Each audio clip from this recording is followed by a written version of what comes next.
Summer in Toronto, Canada. And Vancouver, I guess, in theory, too, and LA and New York, obviously, because of the whole hemisphere or whatever thing. But anyway, Toronto. The air is redolent with the smell of lilac and hot-baked garbage. Over the sweet sounds of birds chirping and raccoons fighting can be heard the sounds of film crews hard at work. Thousands of people complaining all at once. It's too hot. That guy is a real asshole. My butt hurts. That grip won't stop looking at the PA's boobs.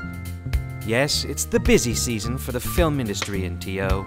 From low-budget TV shows to indie films to the odd Hollywood feature looking to take advantage of the exchange rate and seasoned professionalism that comes with crewing up in the big smoke. You'll find a lot going on film-wise when the summer hits. So, as a would-be PA, what does this mean for you? Well, duh. It means you should get in on the action and grab a piece of that delicious foot-in-the-door pie that you've heard so much about. But what do? Just walk on set and ask to talk to the director or producer? Yeah, that'll probably work. Go for Mike. Okay, affirmative. Not. No, well, okay, the film industry is like a rare and beautiful bird. One with like a golden helmet and maybe three-toed special edition Air Jordan sneakers and a diamond-studded necklace. A rare bird that doesn't put hiring notices in the classified ads or even a help wanted sign on the door of the production office. Hell, you might not even find the production office because a lot of these shows, they just pop up and disappear in a matter of months. But we at the Substream have learned a thing or two over the past couple of years that might help you get you closer to your own dream goal. First of all, there's not a lot of film production going on in Coboconk or Penetanguishene or Skookumchuck or wherever you happen to be from. If you want to work as a PA, you kind of have to live in a city where they actually might shoot some films. All the advice that follows in this video pertains directly to Toronto, but you can apply the same tricks to Vancouver or Halifax if you're looking for PA work there. Now that you got your geography sorted out, you got to make sure that you have a backup plan, money-wise. You never know how hard it'll actually be to get a PA job. So if you got a gig on the side where you get the free coffee from the cute girl and the cute boy and they get you flexible hours and everything, don't quit just yet. And a lot of PAs work more than one job anyway, so that's another reason to keep it and be smart. But you got to be flexible. They're looking for people that can work at the drop of a hat for long hours, not somebody that can work 1 hour after every 9:30 p.m. on a Tuesday or only for 4 hours between 8:15 and 12:15 every second Toster Day Eve or next Juns Day.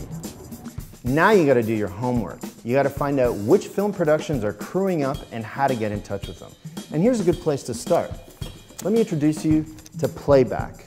This magazine publishes all the current Canadian broadcast and film production news. Very informative. But it's not necessarily something you'll find at your local 7-Eleven. So thankfully, since we don't live in the Bronze Age, they have a website. Playbackonline.ca is where you go for the latest scoop. Plus, they have over 5,000 companies listed there and their contact information. And you never know who might be looking for some extra help, so that's a good place to start. There's a lot of other places you could look for leads too, one being the Ontario Media Development Corporation. Just go to omdc.on.ca and click on the Film and TV tab. Here you'll find the awesome OMDC 2009 production guide, which is a must for anybody who's interested in working in film in Ontario. It's a very helpful resource. But more importantly, on this site you'll find the In Production listing, which is a gold mine. Here you'll find contact information for current film productions happening right now that have set up temporary, hard-to-find office space. And if all else fails, just spend some time on Google or Craigslist. You never know how or when a film production might be putting the word out.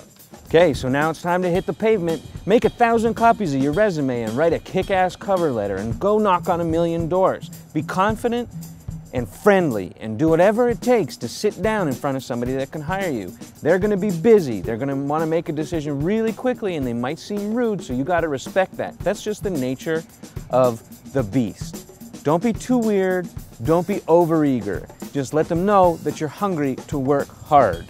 But sometimes it's just not that easy to get an interview with someone or to get someone on the phone for 5 minutes even. So then what? Well, chances are you've got a friend whose dad has a second cousin that's already working in the film business. And there's absolutely no shame in asking people like that for help. You know, get them to put in a good word for you or let you know about any opportunities that come up, things like that. It sucks, I know, but it's an undeniable truth that a lot of people who find success in the film business do so because of who they know. It's just the way the business works. And chances are the person who helps you out had someone help them out in the first place. So everybody wins. Scratching backs. It's all about scratching backs. And don't turn your nose up at volunteer work. There are a ton of struggling production companies that would love to have an army of PAs helping them out, but it's not in the budget. Working for free is not the best, but it's a great way to get experience and meet people that'll be in a position to give you paying gigs further down the road. So now you have no excuse. Get out there and start putting those leads together. Because getting in the door is the hard part. Once you get a chance to impress some production managers or producers, you're set. Your first PA job will probably snowball into your second, which will snowball into your third, and so on. That's usually the way it works. So get out there and go make us proud. Get noticed. Work hard and keep your wits about you. And don't get upset when they make you touch garbage. Go be the best PA that you can be. PA Power!